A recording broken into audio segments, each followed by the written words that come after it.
अब यह चीज़ें गांव में ख़त्म हो गई हैं।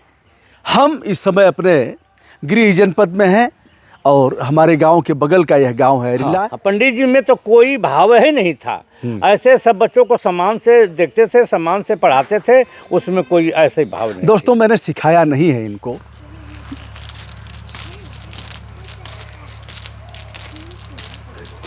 चूँकि लंबे समय से अभ्यास कर रहे हैं और बाहें भी थक गई हैं, कस होता है, वह कस निकल जाता है।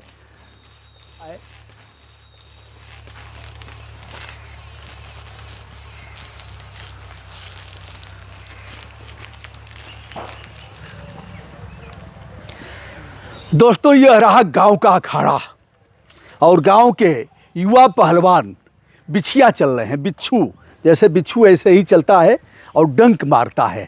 अब यह चीज़ें गांव में ख़त्म हो गई हैं। हम इस समय अपने गृह जनपद में हैं और हमारे गांव के बगल का यह गांव है रिला, जहां देवव्रत, ऐसा नहीं है कि यह पढ़े लिखे नहीं हैं, केवल पहलवानी करते हैं। यह पढ़े लिखे हैं, प्रयागराज इलाहाबाद में तैयारी करते हैं और यह शिक्षक की पात्रता को भी धारण किए हुए हैं। इनके पिताजी भी पहलवान, रुक जाइए, अब इनके पिताजी भी पहलवान और यह भी पहलवान, दोनों लोगों से बात भी करते हैं। और फिर देखिए, मैंने दंगल में कभी इनको पुरस्कार दिया था। पिताजी पहलवान हैं और यह नरसिंह भैया हैं हमारे साथ, नरसिंह राम जी। इनको हमारे पिताजी ने पढ़ाया था। कल हमारे घर गए थे और जब भी इनको फुर्सत मिलती है तो हमारे घर जाके उस मिट्टी को प्रणाम करते हैं। अब इनकी आस्था है, अब उस पर कोई कुछ नहीं कहना है, लेकिन पिताजी ने बड़ा प्यार दिया था, यहाँ पढ़ाए थे और पिताजी हमारे देवतुल्य थे। अब तो मेडिकल कॉलेज को पढ़ा रहे हैं, यानी मरणोपरांत शरीर दान हो गया तो मेडिकल के बच्चे पढ़ रहे हैं, उनसे काट पीट करके तो पढ़ाया था। और वह समय 50 साल पहले का रहा होगा और पहले रहा होगा। तो कैसा माहौल था उस समय। अभी देवव्रत रस्सा भी चढ़ेंगे, कुछ और भी अपने कारनामे दिखाएंगे और इनसे भी बात करेंगे। यह एक सफल पिता हैं जिन्होंने अपने बच्चों को तालीम दे करके। बच्चे आपके किस किस सेवा में हैं? 2 बच्चे तो देश की सेवा में लगे हुए हैं। हाँ। एक बीएसएफ में इंस्पेक्टर, हाँ। एक रेलवे में आरपीएफ। हाँ। और ये छोटा लड़का देवव्रत कुमार बीटीसी करके इलाहाबाद में तैयारी कर रहा है। प्रभु क्या करें, अब उनको तो वही जानेंगे। हाँ हाँ हाँ, नहीं, आप बहुत मेहनत किए और उस मेहनत का परिणाम है। पिताजी के साथ कुछ बताइए, कैसा रहा आप लोगों का? प्राइमरी में यहाँ पढ़ाते थे। पिताजी जब आते थे, आपके हमारे गुरु हैं, तो हम लोग पटरी, दुधिया, पचारा लेकर चलते थे। हाँ। और पिताजी हम लोग को पढ़ाते थे और उस समय गीत भी गवाया करते थे। अच्छा। तो गीत भी गवाया करते थे तो हम बहुत सुंदर गाते थे। अच्छा। तो हमको बहुत मानते थे। हाँ। क्योंकि उनकी धरती कला के केंद्र है, इसलिए हमको बहुत मानते थे। अच्छा, कौन सा गीत आप गाते थे उस समय? तो उस समय तो पुरानी गीत थी। हाँ। तो हमने वही गाया था। जब पिताजी थे तो वही गाया था कि खेतमा जाला रे किसनवा। कैसे? हाँ। खेतमा जाला रे किसनवा। ऐसे कानी पर कुदरिया लिहले, आगमा से बैल हकले, हरवा जो तेला रे किसनवा। यही गाना हम लोग उस समय गाते थे। बाद में जब बदलाव हो गया तो तरह तरह का तराना निकलने लगा। तो फिर हमने वही गीत गाया, जबकि क्रांति का भाव है। लहर लहर लहराज रे केसरिया, लहर लहर लहराज रे केसरिया, बहे सुरभि पवन फूल बरिस गगन धरा, पावन रे पावन रे। राणा शिवा लक्ष्मी बाई खाए जंगल की घास हो, नेता सुभाष जी आहुत देते होने को आजाद हो। ये हमरे देशवा की बाणी रे चरनिया बहे सूरज पवन फूल बरस गगन धरा पावन क्या रे पावन रे। यही हम अच्छा, उस समय खपरेल के स्कूल थे? हाँ, खपरेल के स्कूल थे। जिस झोपड़ी समय- जब खपरेल नहीं, वो जो पहले था वो श्री राम दुबे का बंगला था, अच्छा। खपड़ा का था। बहुत अच्छा उनमें जो लगा था, मतलब खंभा लगे थे। हाँ। उसमें कम से कम तो उसी में 500 चलता था। 500 लोग बैठते थे। आपके पिताजी भी थे, राम सिंगार जी थे, सुरहुरपुर के थे, लोकनाथ सिंह थे, ऐसे ऐसे लोग। अच्छा, एक थे। चीज बताइए जी, नरसिंह भैया, जी, जी। सभी जो अध्यापक थे, जी, जी। जैसे पिताजी हमारे जी, जी। ब्राह्मण देखा हाँ, जाए, जी, जी। वो लोग राजपूत थे। हाँ। आप लोगों के साथ, चूंकि यह बहुत पहले का, हम तो 50 कम बताए हैं, ये 60 साल से ऊपर जी, जी, की, जी। चूंकि उम्र आपकी कितनी हो गई? इस समय उम्र हमारी 65 साल है। 65 साल। जी। तो आप 5-6 साल के रहे होंगे, 7 जी, साल जी, के तो जी, स्कूल में गए होंगे। जी, जी। तो कुल मिला के 60 साल से, जी, जी। 60 साल के लगभग। जी, जी। तो उस समय क्या था, इन लोगों का आचरण कैसा था, सभी बच्चों के साथ, आप लोगों के साथ? उस समय शासन बहुत अच्छा था। मास्टर को देख करके लड़के डरते थे। नहीं, जैसे मैं भेदभाव की बात कर रहा हूँ, नहीं, कि दलित वर्ग हाँ, के ना, नरसिंह ना, हैं और वो वह भाव- ठाकुर वो है। भाव नहीं था। यह नहीं था। थोड़ा कुछ था, लेकिन वो नहीं था। हाँ। पंडित जी में तो कोई भाव ही नहीं था। ऐसे सब बच्चों को सम्मान से देखते थे, सम्मान से पढ़ाते थे, उसमें कोई ऐसे भाव नहीं। दोस्तों, मैंने सिखाया नहीं है इनको, और कल हमारे यहाँ जाकर के आंखें डबडबा गई थी जब वहाँ पहुँचे थे।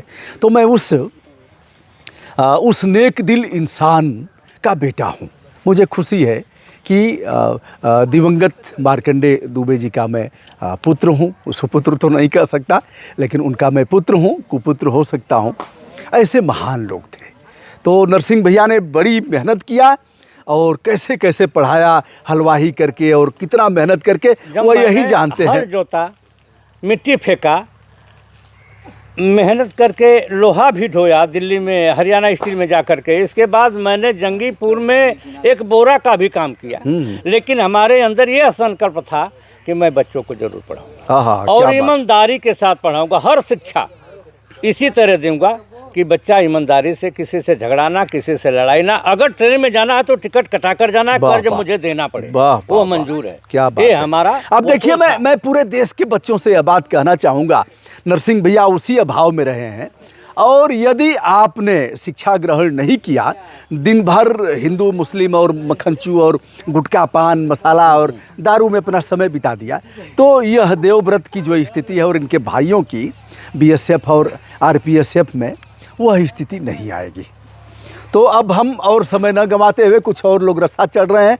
मैं देवव्रत से चाहूँगा कि एक बार रस्सा और उसके बाद हनुमान दंड। हाँ चढ़ूं? हाँ, जाइए, उल्टा सीधा दोनों।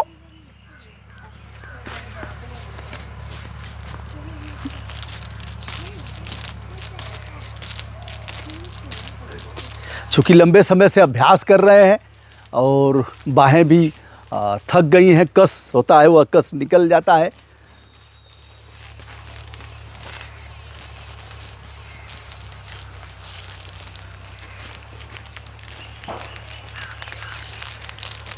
अब थोड़ा सा रेस्ट करिए, तब तक मैं कुछ बताता हूँ। नरसिंह भैया आइए, देवव्रत आप भी आइए, सुनिए। हमारे गांव के एक बाबू साहब थे जी, रामनाथ सिंह। इधर आ जाइए, इस तरफ। जी। रामनाथ सिंह जी। हमारे मोहल्ले में ही। तो जब गाय भैंस और पड़वा उड़वा सांड गिर जाते थे कुआं में, जी, जी। तो वही निकालते थे। जी, जी। उनके पास तकनीक थी कैसे। जी, जी। अब आ गई बुढ़ापा, जी, उनका डंडा गिर गया कुआं में, हाँ। सोटा। जी, तो कई बार कहे कि निकाल दो, नाती नहीं सुने। जब कोई नहीं था तो डोर बांध के कुएं में लटक गए। जैसे हमारी इच्छा चढ़ने की हो रही है, तो मुझे वह याद आ गए रामनाथ सिंह। चले तो गए, अब जब डंडा लेके वापस आ रहे हैं तो अब शरीर में तो ताकत है नहीं, चले गए कुआं में चुबुकिया लेने लगे। तो उनके नाती आए झारखंडे सिंह, वो कहे भाई मैं जा रहा हूँ, और कंधे पर बैठा के लेके चल। वो अभी एक सीना की कंधे पर बैठा के चले, और थोड़ा सा चले, फिर दोनों लोग गिर गए नीचे। हमारी इच्छा तो कर रही है कि हम जाएं, लेकिन बाबू साहब हमें याद आ गए, इसलिए यह काम मैं नहीं करूँगा। तो दोस्तों, समय की बात है, और जब पुरुषार्थ काम करे तभी वह काम जब करना मैंने चाहिए। हरियाणा में मिट्टी फेंक रहा था, हाँ मिट्टी खोद रहा था, जी, और 7 फुट नीचे गहरा था, 4 फुट चौड़ाई थी। जी। एक गाय गिर गई।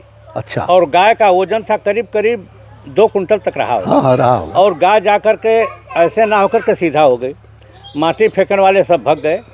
ये हमारा परिवार भी है। हाँ और मैंने कहा गांव वाले आएंगे तो मार देंगे, गाय को निकालिए। हाँ तो कहें कैसे निकलेगी गाय? मैं कहता हूँ कि मैं निकालूंगा। हाँ मैंने अंदर गया हाँ। और गाय के पेट में अपना ये लगाया अच्छा और गाय को पूरा उठा लिया। अच्छा। वो पानी में हल्का हो गई? नहीं पानी नहीं, वो जमीन अच्छा, थी, जमीन। अच्छा अच्छा। जब मैंने उठा लिया हाँ तो गाय इतना पर आ गई। हाँ तो कोई उधर से मूड़ी पकड़ लिया, कोई हाँ। पूंछ पकड़ लिया, वाह, गाय वाह। निकल गई। क्या बात। याद जो है हमारे गांव के जितने लोग हैं वो साक्षी हैं। हाँ हाँ हाँ। एक मुराऊ चाचा भी हैं, एक नगीना यादव भी, लोग तमाम थे वहाँ थे, लेकिन मैंने गाय को निकाला। क्या बात है। उसी का परिणाम है, जिन्होंने गायों की रक्षा किया उसको तो भगवान करेंगे ही। तो अब देवव्रत, अच्छा हाँ, देवव्रत पढ़ाई का क्या चल रहा है? पढ़ाई में सर मैं बीटी से किया हूँ और टेट सीटेट क्लियर है। हाँ। मैं सुपर टेट की तैयारी कर रहा हूँ। क्या बात है। देख लीजिए, शारीरिक सौष्ठव भी है और पढ़ाई भी है। तो देवव्रत एक बार जाते हैं उल्टा।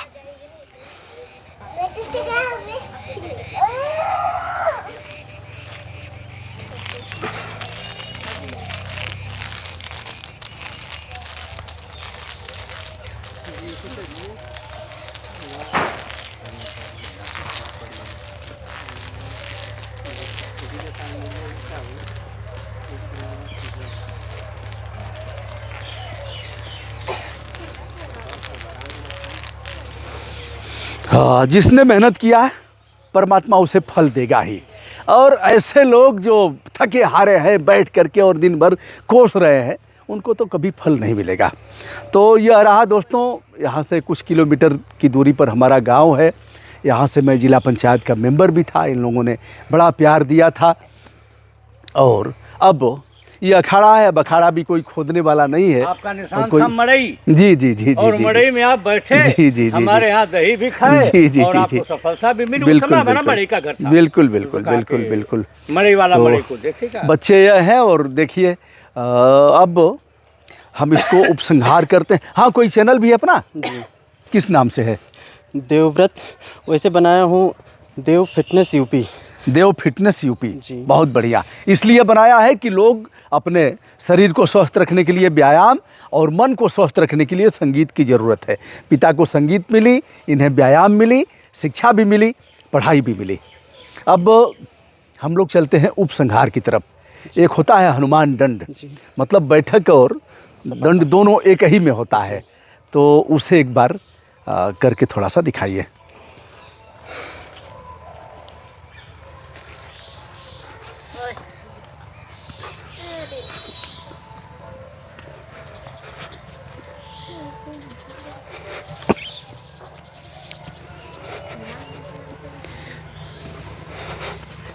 बस दोस्तों, ये इतना पावरफुल व्यायाम है कि यहाँ से लेकर के अंगूठे से लेकर के चोटी के बाल तक यह सब मैं करता रहा हूँ। 100-200 मैं कर लेता था, कुश्ती भी लड़ता था। लेकिन अब वही रामनाथ सिंह हमें याद आ रहे हैं, बाबू साहब अपने गांव के, इसलिए मैं अब वह काम नहीं करूँगा। देवव्रत, हमारी शुभकामनाएँ आपको और नमस्ते।